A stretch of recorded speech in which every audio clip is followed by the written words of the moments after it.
Environment update now, and unfortunately when it comes to the environment, the no news is good news concept does not apply. Environmentally, no news means outrageous journalistic laziness overlooking mounting global crisis. But look, there may be a plan B for the environment, and not plan B in the American sense, which would be to give the Earth a pill that would essentially abort the planet. Not that. Lord Rees, one of Britain's top scientists and the inventor of Reese's Pieces, delivered a... Super little scientist, Rees. Popped up with some great science. Loves himself a peanutty, chocolatey treat.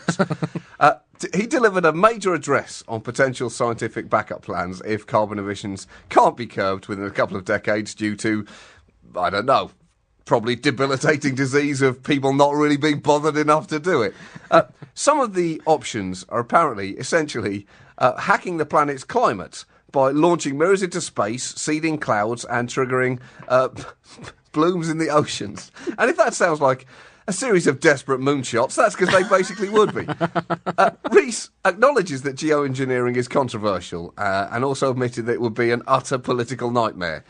Although, I think my utter political nightmare, Andy, would probably be going to sleep and, maybe dreaming that, David Cameron was a fly and that he was landing on like a horse shit and then he was flying over and landing on my face and I couldn't swat him away. That would be a political nightmare, wouldn't it? God, that would be a complete nightmare. But, this, John, to me, this is absolutely fantastic news because we could be looking at an absolutely cataclysmic rise in temperatures over the next 100 years. 6 degrees centigrade changing life on Earth, irrevocably leading to massive political and economic instability. And as you say, the boffins have said we may well need a plan B. And this, of course, whenever anyone says we may need a plan B, this is translated by the world as, yay, no need for plan A. We are in the clear.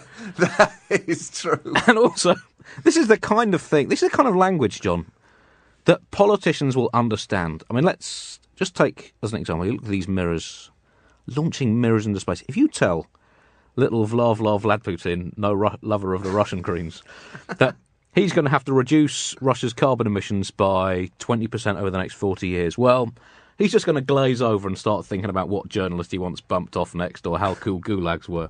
But if you tell Vladimir Putin that he can launch a giant mirror into space or change the sea, you will have his full, undivided attention and probably a complimentary ex-KGB goon. This is the way to get these things done.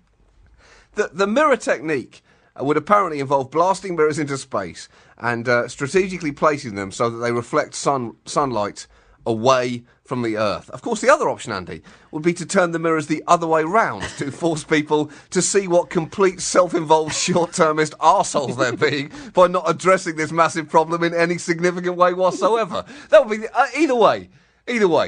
Just depends how you want to play it, which way you want to point them. There are various other plan Bs, as well as the giant mirror. A plug at the bottom of the Atlantic. Find another planet. We've heard this week that the Voyager spacecraft has left the solar system and could easily come in contact with another star at some point in around about 40,000 years' time.